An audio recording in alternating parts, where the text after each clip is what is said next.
नमस्कार, जय हिंद दोस्तों। स्वागत है आपका अपने YouTube channel important MCQ by Sandeep में। दोस्तों, थर्ड सेमेस्टर तैयारी के क्रम में आज हम 10 प्रश्नों का गणित का मॉडल पेपर फिर से लेकर आपके सामने हाजिर हुए हैं। हमारा एक ही लक्ष्य है कि आपके गणित में 25 में 25 नंबर आएँ। कोई भी ऐसा टॉपिक ना हो जो आपको ना आता हो, कोई भी ऐसा क्वेश्चन ना हो जो आपको ना आता हो। तो वीडियो को अगर आप लास्ट तक और सारे वीडियोस पूरे ध्यान से देखेंगे, कॉपी पेन पेपर लेकर बैठेंगे, तो निश्चित ही आपके 25 में 25 लाने से कोई नहीं रोक सकता। बैक की बात तो बहुत दूर है, आपके आएंगे 25 में 25। तो वीडियो स्टार्ट करने से पहले आपसे एक क्वेश्चन पूछ लेते हैं। ये सिर्फ एक मैथ का क्वेश्चन ही नहीं है, ये आपका IQ लेवल भी चेक करेगा। नीचे कमेंट में इसका उत्तर तुरंत बता दीजिएगा। समय 1 वर्ष दे रखा है, मूलधन 2000 है, वार्षिक दर 8% है। अब यहाँ पर आपको बताना है कि कौन सा ब्याज ज़्यादा होगा, साधारण ब्याज या फिर चक्रवृद्धि ब्याज। अगर दो कंडीशन लगा दी जाएं, एक व्यक्ति से साधारण ब्याज मिल रहा है और दूसरे व्यक्ति से चक्रवृद्धि ब्याज मिल रहा है और ये कंडीशन सेम है दोनों केस में, तो किस इंसान से हमें ज़्यादा ब्याज मिलेगा, साधारण ब्याज वाले से या फिर चक्रवृद्धि ब्याज वाले से? अब इसका आंसर आप नीचे कमेंट में बताइए। इसका आंसर मैं आपको लास्ट में बता दूंगा वीडियो के। यहाँ पर जो पहला क्वेश्चन आपके सामने रखा हुआ है, किस धन का 4 वर्ष में 8% वार्षिक ब्याज की दर से साधारण ब्याज 3000 बनेगा।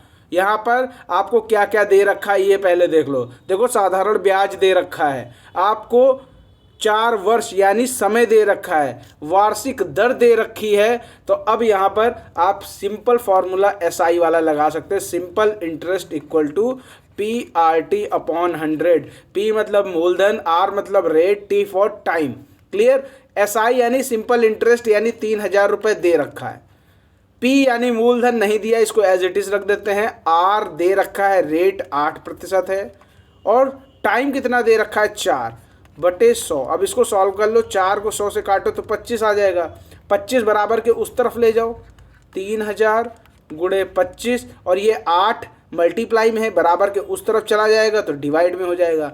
अब ये सॉल्व कर लो, आपका मूलधन निकल के सामने आ जाएगा जो इस क्वेश्चन में पूछ रहा है। ठीक है, तो इसको जब आप सॉल्व करेंगे तो आप इसको सॉल्व कर लेना।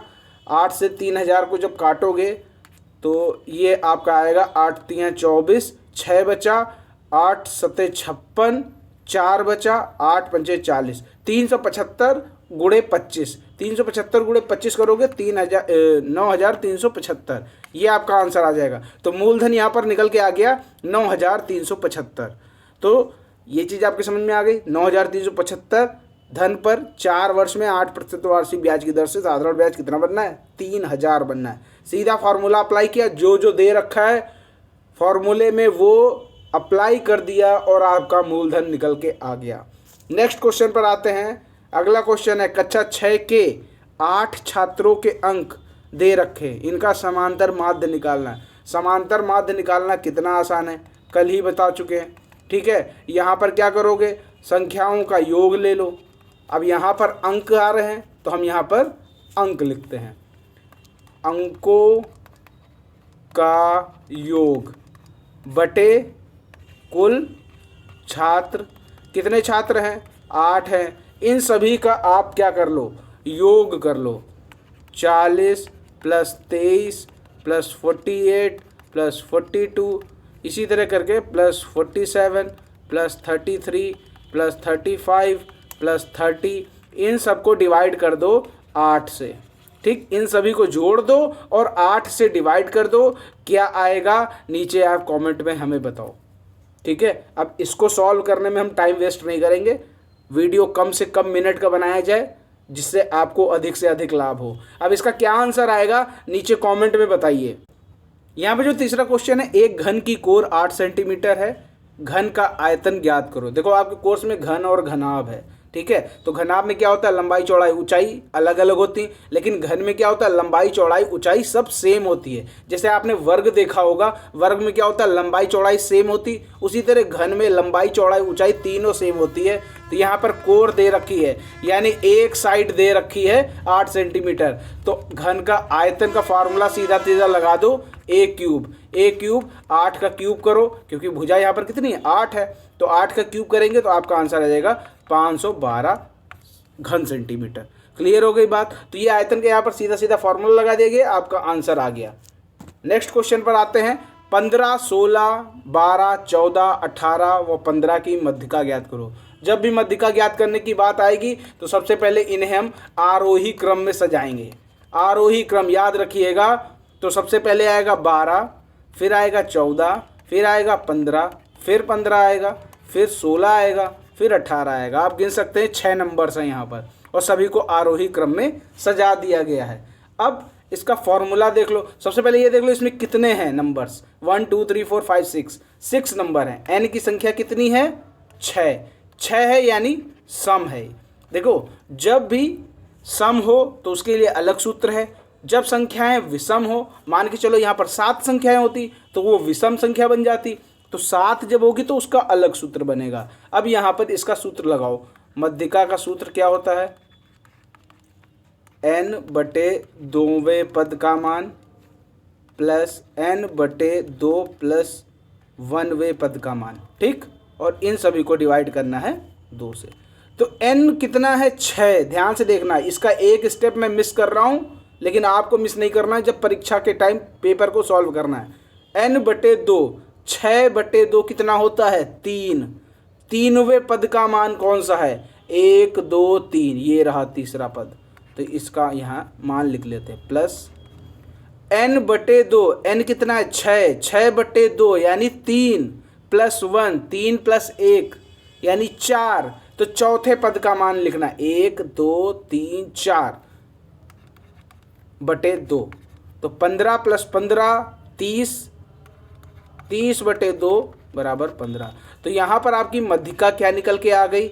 मध्यिका निकल के आ गई 15। क्लियर है? जब भी मध्यिका निकालते हैं तो वो मध्यिका इन्हीं में से कोई नंबर होता है, ये चीज़ आपको याद होनी चाहिए, ठीक है। माध्य, मध्यिका, इन सब का मैं एक अलग वीडियो बना दूंगा सेपरेट। अगर आप कहेंगे नीचे कमेंट में बता देना, अगर आपको माध्य, मध्यिका इनसे रिलेटेड जो भी है वो सब मैं एक वीडियो में आपको बना के दे दूंगा। क्लियर? नेक्स्ट क्वेश्चन पर आते हैं। Question number 5, very easy question. 1 number में पूछा जाता है अक्सर। कैसे करेंगे?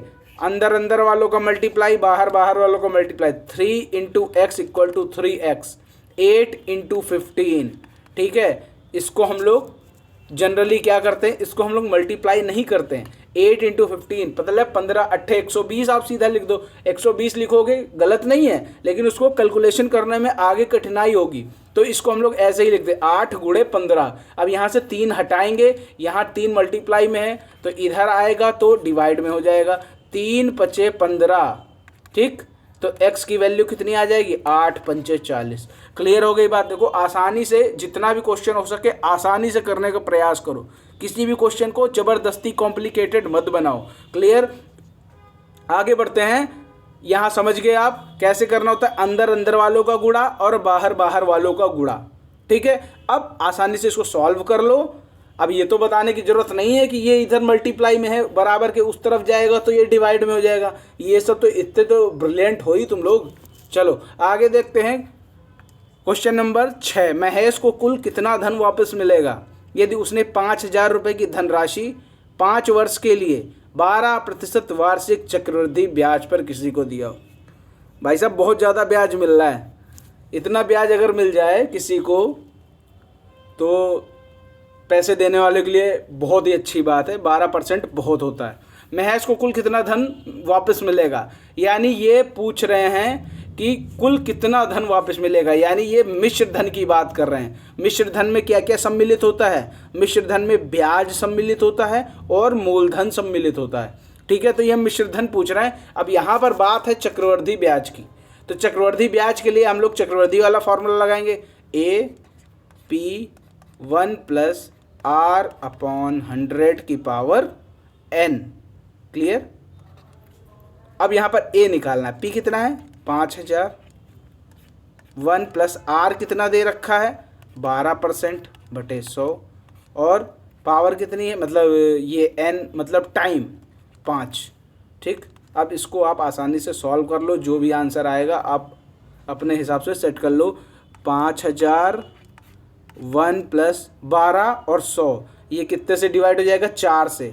4 × 3 = 12 और नीचे आ जाएगा 25। ठीक। 5000 गुणे 25 एकम 25 और 25 3 28, 28/25, इसकी पावर 5 है, तो यानी 5 बार गुणा करना पड़ेगा। ठीक है, चलो इसको 1 बार लिख दिया, 2 बार लिख दिया, 3 बार लिख दिया। अब यहाँ पर इसकी हम पावर सीधा सीधा लिख देते हैं, 1 2 3। वैसे आपको ये पूरा 5 बार लिखना है और इसको सॉल्व करना है। कितना आएगा वो आप समझ लो। ठीक है, इसको सॉल्व कर लेना, कितना आंसर आएगा वो नीचे कमेंट में बताना। कैलकुलेशन में इतना ज़्यादा ध्यान नहीं देते हैं हम लोग, इस पर ध्यान देंगे कि किस क्वेश्चन को कैसे करेंगे। ठीक है, तो यहाँ पर जो भी आंसर आएगा वही कुल धन वापस मिलेगा महेश को। ठीक है, तो वो ये जो फॉर्मूला है ये किसका है, ये चक्रवृद्धि ब्याज का फॉर्मूला है। जब चक्रवृद्धि ब्याज हो और हमें मिश्रधन निकालना हो, ये जो ए होता है ये मिश्रधन होता है, और पी तो बताने की जरूरत नहीं है, मूलधन, आर होता है आपका रेट यानी दर, एन होता है टाइम। क्लियर हो गई बात। अब यहाँ पर जो आंसर आए वो आप अपने हिसाब से कैलकुलेट कर लेना, नीचे कमेंट में बता देना अगर आपने कैलकुलेट कर लिया हो। क्लियर हो गई बात। कैलकुलेशन पे नहीं जाते हैं क्योंकि कैलकुलेशन इतना ज़्यादा इंपॉर्टेंट नहीं है, सीधा आपको ये प्रोसीजर पता होना चाहिए कि कौन सा क्वेश्चन किस तरह करना है। ठीक है, कैलकुलेशन की प्रैक्टिस आपको स्वयं करनी है। ठीक है, चलो नेक्स्ट क्वेश्चन पर आते हैं। प्रश्न संख्या 7, 2 घंटे 20 मिनट का 70 मिनट से अनुपात ज्ञात करो। देखो कैलकुलेशन में अगर कोई दिक्कत हो ना तो फिर आप हमें नीचे कमेंट बता देना, मैं एक एक का कैलकुलेशन भी करके बता दूंगा। ठीक है, क्योंकि यहाँ पर कोई पहले से प्रैक्टिस करके तो मैं क्वेश्चन आपको बता नहीं रहा हूँ, सीधा क्वेश्चन देख रहा हूँ, इसका कैसे आंसर आएगा वो चीज़ मैं आपको क्लियर कर रहा हूँ। 2 घंटे 20 मिनट, इसका अनुपात निकालना है 70 मिनट से। देखो यहाँ पर तो घंटे लगा हुआ है, यहाँ मिनट लगा हुआ है, या तो ये पूरा मिनट होता तब आसानी से अनुपात निकल जाता, लेकिन यहाँ पर घंटे लगा है, यहाँ मिनट है, तो अनुपात नहीं निकलेगा। तो सबसे पहले इसको हम लोग मिनट में कन्वर्ट कर लेते हैं। 1 घंटे में होते हैं 60 मिनट, तो 2 घंटे में होंगे 120 मिनट। 120 मिनट प्लस 20, ये 20, यहाँ पर 120 और 20 हो जाएंगे 140 मिनट। अब आप आसानी से अनुपात निकाल सकते हैं। क्लियर, यहाँ 140 है और यहाँ 70, तो ये हो जाएगा 2:1। क्लियर हो गई बात। 2 घंटे 20 मिनट का 70 मिनट से अनुपात कितना होगा, 2:1। नेक्स्ट क्वेश्चन पर आते हैं, question number 8। 9a² - 15a + 36a³, इसको क्या करना है, 3a से विभाजित करना है। ये लो भाई साहब, 3a से विभाजित कर दिया। अब क्या प्राप्त होगा, इसको सॉल्व करो, सबको अलग अलग कर लो। 9a² / 3a - 15a / 3a + 36a³ / 3a। Clear हो गई बात, इसमें तो कोई डाउट नहीं है, सबको अलग अलग करके 3a से डिवाइड कर दिया है। इसको आप ऐसा कर सकते हैं, कई लोग ये ना कमेंट करने लगे कि ये कैसे अलग अलग कर दिया, ये होता है। आप इसको सॉल्व कर लो, 3 कट जाएगा, 3 3 जा 9, और ऊपर a² है, नीचे सिंगल a है, तो ऊपर बचेगा a, क्योंकि यहाँ से एक कट जाएगा। क्लियर, यहाँ देखो ये a पूरा कट जाएगा, ये 3 है, ऊपर 15 है, तो 3 5 जा 15 प्लस यहाँ 3 है और यहाँ 36 है, तो जब 36 को 3 से डिवाइड करेंगे तो 12 आएगा, और यहाँ पर a³ है, नीचे a है। ठीक है, तो यहाँ पर a से जब a³ को डिवाइड करेंगे तो a² बचेगा। ठीक है, तो ये आपका भागफल मिल गया। कितना भागफल आया ये आप पढ़ो, 3a - 5 + 12a²। इसको हम लोग अरेंज कर सकते हैं, इसको ऐसे लिख सकते हैं, 12a² + 3a - 5। क्लियर है, इस पर हमें नहीं जाना, हमें सीधा ये बताना है कि हमें भागफल क्या मिल रहा है। तो ये भागफल विभाजित करने पर क्या प्राप्त हो रहा है, तो यही हमें प्राप्त हो रहा है। नेक्स्ट क्वेश्चन पर आते हैं, क्वेश्चन नंबर 9। 5 की पावर 6 = 15625। इसको लॉग के फॉर्म में लिखना है। पिछले वाले में मैंने आपको बताया था कि घातांकीय फॉर्म में कैसे लिखते हैं, अब यहाँ पर घातांकीय दे रखा है, तो अब इसको आपको लघुगणकीय फॉर्म में लिखना है। तो क्या करेंगे, सबसे पहले तो लॉग लिख लो। ठीक, ये जो यहाँ पर मेन वैल्यू है यही बन जाती है बेस वैल्यू, यानी g के नीचे लिखो। और ये जो पावर में लिखा है इसको बराबर के उस तरफ पहुंचा दो, और जो बराबर के उस तरफ लिखा है इसको लॉग के बराबर में लिखो 15625। ये हो गई आपका लघु गणकीय रूप। एक लाइन का क्वेश्चन है और कभी कभी एग्जामिनर इसको 2 नंबर में दे देता है, तो इसलिए इसको जरा ध्यान से देखिएगा ताकि आपके 2 नंबर हवा में ना चले जाएं। नेक्स्ट क्वेश्चन पर आते हैं, आज के लास्ट क्वेश्चन पर, और फिर इसके बाद हम आपको वो क्वेश्चन का आंसर बताएंगे जो हमने स्टार्टिंग में पूछा था। 32a² माइनस 128b², इसका क्या करना है, गुणनखंड करना है। तो ध्यान से देखो, यहाँ पर कुछ बाहर हो सकता है क्या, ऐसी कोई चीज़ है जो बाहर कर ली जाए, तो यहाँ पर हम लोग 2 को बाहर कर लेते हैं। यहाँ पर भी 2 से कट जाएगा, यहाँ पर भी 2 से कट जाएगा, तो 2 से बाहर किया तो यहाँ पर क्या आएगा 16, 16 दूना 32 होता है, 2 बाहर कर लिया 32 तो 16 बचा a² माइनस 128 है, यहाँ से जब हम 2 को बाहर करेंगे तो क्या मिल जाएगा 64b²। अब आप लोग एक चीज़ सोच रहे होंगे कि हमने यहाँ पर सिर्फ 2 को ही क्यों बाहर किया, जबकि यहाँ पर अभी और भी कुछ, यहाँ पर तो सीधा सीधा 16 बाहर हो सकता है, तो हम लोग 16 को भी बाहर कर सकते हैं, लेकिन हम लोग थोड़ा इसको ऐसे डिज़ाइन कर रहे हैं कि हम इसको a² माइनस b² वाले फॉर्म में फिट कर सकें।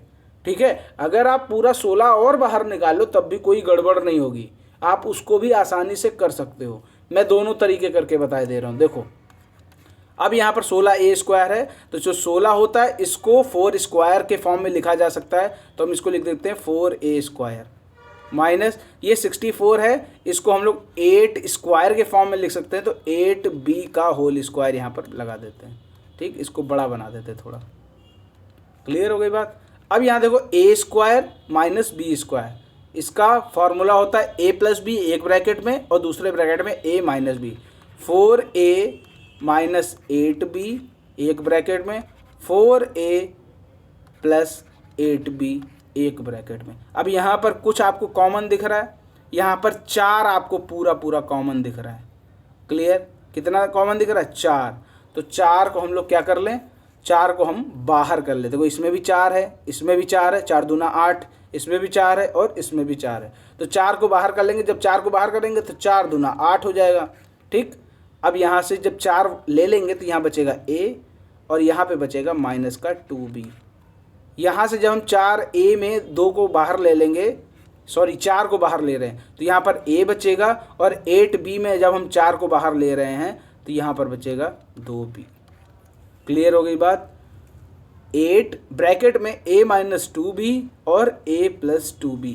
अब ये जो 4 हमने बाहर, अगर यहाँ पर हम डायरेक्टली 16 बाहर ले लेते तो हमारा पूरा कैलकुलेशन बिगड़ जाता। ठीक है, अब हमने यहाँ क्या किया, यहाँ पर हमने 4 को बाहर लिया है लास्ट में, तो हमारा सीधा सीधा फॉर्मूला सेट हो गया a माइनस 2b, यानी a² माइनस b² वाला फॉर्मूला यहाँ पर फिट बैठ रहा है। क्लियर हो गई बात। किसी भी क्वेश्चन में आपको कोई डाउट हो नीचे कमेंट में ज़रूर बताइएगा। उम्मीद करता हूँ कि ये सारे क्वेश्चन आपको अच्छे से समझ में आ गए होंगे। कोई भी क्वेश्चन में डाउट हो बता देना। अब आते हैं आपके IQ लेवल वाले क्वेश्चन पे। समय 1 वर्ष, मूलधन 2000, वार्षिक दर 8%, कौन सा ब्याज ज़्यादा होगा, साधारण या चक्रवृद्धि। तो आपको यहाँ बता दूँ, दोनों ब्याज सेम होंगे। ठीक है, जितना साधारण ब्याज में मिलेगा उतना ही चक्रवृद्धि ब्याज वाले इंसान से हमें ब्याज मिलेगा। क्लियर हो गई बात। जब भी समय 1 वर्ष हो यानी वो पहला वर्ष होता है, और पहले वर्ष में साधारण और चक्रवृद्धि ब्याज दोनों सेम होते हैं। अब जैसे ही 1 वर्ष और बीतेगा फिर डिफरेंस शुरू हो जाएगा, साधारण कम बनेगा, चक्रवृद्धि ब्याज ज़्यादा बनेगा। क्लियर हो गई बात। पहले साल दोनों में सेम होता है, नोट कर लीजिएगा, कभी ऐसा क्वेश्चन 1 नंबर या 2 नंबर में आ जाए। वैसे ये क्वेश्चन आपके यूपी टेट, सुपर टेट और अन्य परीक्षाओं में ज़्यादा पूछे जाने की संभावना होती है, तो इसको अपने दिमाग में बिठा लो। मैथ के साथ साथ ये IQ लेवल का भी क्वेश्चन है। उम्मीद करता हूँ कि ये प्रैक्टिस सेट मॉडल पेपर आपको अच्छे से समझ में आया होगा। वीडियो पसंद आया तो वीडियो को लाइक करें, शेयर करें। मिलते हैं अगले वीडियो में, तब तक के लिए जय हिंद, जय भारत।